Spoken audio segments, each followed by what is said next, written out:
Chapter 28. She just sat there for a moment, holding him, lacking the strength to even cry for him. He'd been a good man, an honest man, and in the end he'd had to beg for death, cradled in the arms of a woman he hardly even knew. She keened a high, wailing note that made her want to weep, and yet only a single tear escaped, the pain suddenly too great for mere sobs. Regrets for the friendship they might have had, sorrow for his painful death. She was exhausted, felt immersed in her misery. "Sharon, please."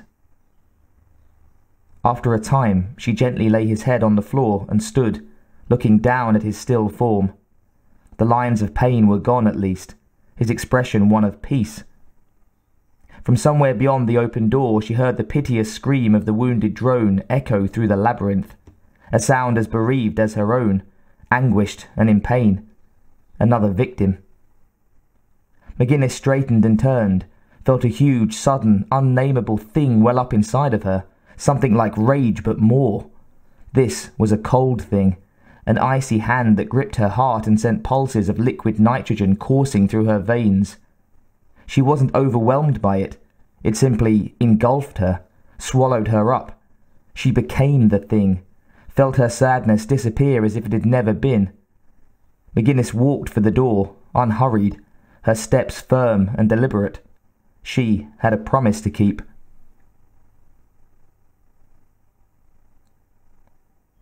Church studied the monitor closely, confused. The drone had run. His perfect killing machine had run, and he didn't know why. It was unprecedented, unheard of. He saw McGinnis snap the dying man's neck and then mourn for him, her lament almost painful to watch. Except that the sight was infuriating, the waste devastating.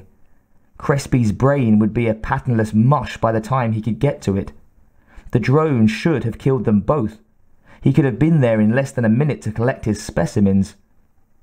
He tracked the drone on a smaller screen, saw it cowering at a dead end in one of the tunnels, its head dripping diluted acid onto the alloyed floor, its muted shrieks pathetic from pain. Why had it fled? Drones were driven by pain, by everything, single-minded in their purpose. It simply wasn't possible. And yet it had happened. There had to be a reason, some fluke, an anomaly, surely. Yes, that was it. He nodded to himself, relieved. A freak occurrence, a rarity. The drone's instinctual behavior had been altered somehow by the damaging blow. Perhaps it had destroyed the psychic center, rendering the creature blind. "Church!" Startled, he looked back to the main tracker, the camera on McGinnis. She stared straight at him, her fists clenched at her sides, her face cold and unblinking. "Church, do you hear me? I'm going to kill you, you bastard!" He stared back at her, tried to find his confidence, the knowledge of the truth, suddenly lost in a cool wave of fear? No. He wouldn't have it. Would not. Church stabbed at another button, raised the door to the first chamber. The two drones there moved quickly, past Crespi's dead body, their senses seeking out the live, moving prey. He wanted her dead. Now.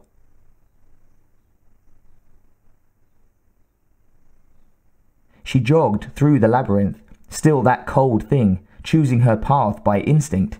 She didn't know what had happened to her, and she didn't care. It was what she was now, and she would achieve her goal by it. A machine, a drone. I have become an instrument for something beyond what I know. Yes, and it was unimportant. All that mattered was that she get to church and do what must be done. Behind her, she heard the hisses and shrieks of at least two drones, their hard bodies clattering, reverberating through the dark, lonely halls.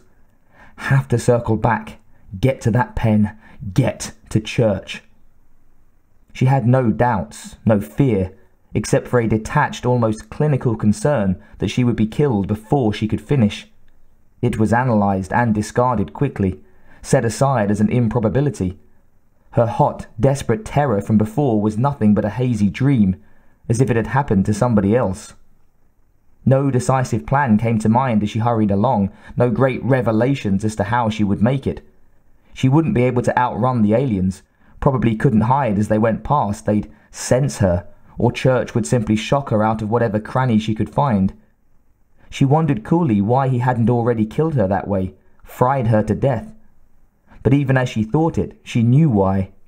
His ego wouldn't allow for it, wouldn't allow for such an anticlimactic ending. He wanted her to die screaming, struggling beneath the nightmare creatures. He'd be disappointed, but then he'd be dead. She only hoped that he'd be cocky enough to unseal that first door, his desire to watch her die in person overriding his caution. She thought it was probable, though if she was wrong... If I'm wrong, I'll find another way. The thought instantly quelled her vague concern. If there was a way, it would be done. She reached another split in the labyrinth, veered right without even thinking about it. Behind, the sounds of the running drones came closer.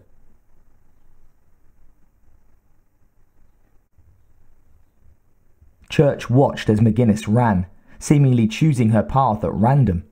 The two slavering creatures stumbled along not far behind, slowed by their hunger, but they were still faster than she was. It wouldn't be long now. He felt some of the lost confidence returning, settled back over him comfortably. Now that the end of the experiment was drawing near, he felt a momentary regret that he had given in to his weakness earlier. If he'd held out, Crespi might not have been wasted.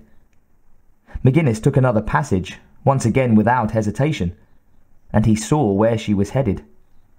Church grinned, punched at the entry button for the kennel. Marvellous. She'd be joining him for the last hurrah, perhaps make up for having ruined Crespi's chemical analysis.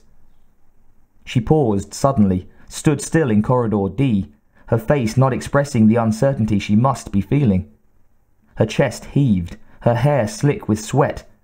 She was tiring quickly, was probably almost done running.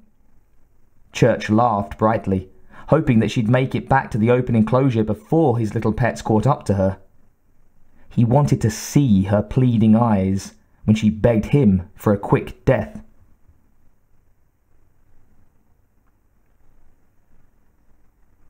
McGinnis made another turn, running easily now, having caught her second wind. She didn't question the instinctual drive that had taken her this far, didn't wonder how she knew. She just did, in no uncertain terms. She was headed back to Church. Suddenly, the instinct spoke, a single word. Wait. She stopped where she was, breathing heavily, her mind clear and open. Just the one word, and she obeyed.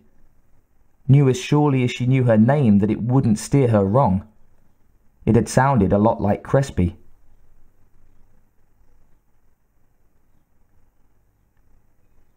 The drones moved closer to her, their shadowy forms loping through the maze, tracking her fear.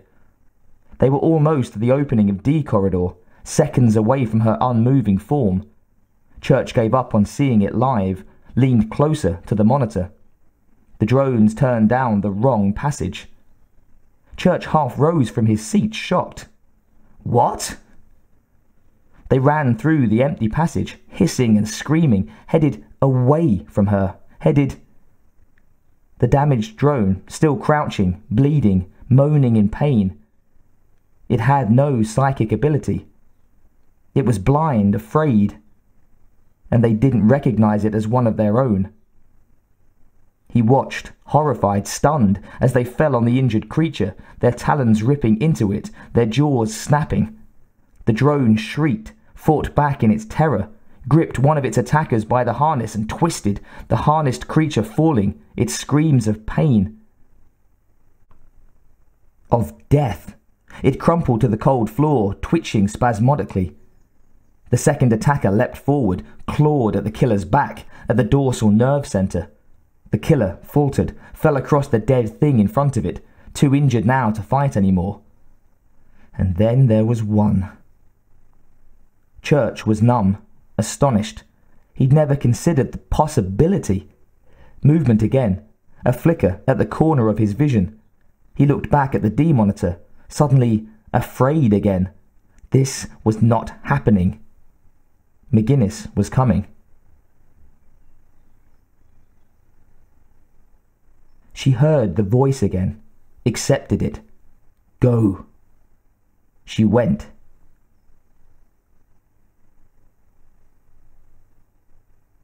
Church slammed his hand against the electrical pulse, shocking the last drone out of its halted crouch.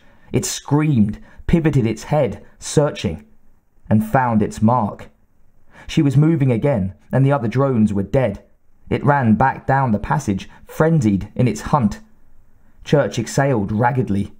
He was in control again, and McGinnis was as good as dead. McGinnis circled right, then ran straight ahead, the light growing brighter, almost blindingly so. A final turn. She ran into the kennel, panting, just in time to see Church step to the railing, a smile on his despicable, ugly face. She'd made it. She started for him, walking across the floor of the large pen, could feel the ice inside that was more than anger, the snarl that formed across her features. There were no coherent thoughts, no words, nothing that could describe the depths of loathing and hatred that filled her at the sight of him, still so cold, unemotional in their pure intensity. From the chamber behind her, an alien screamed, coming fast.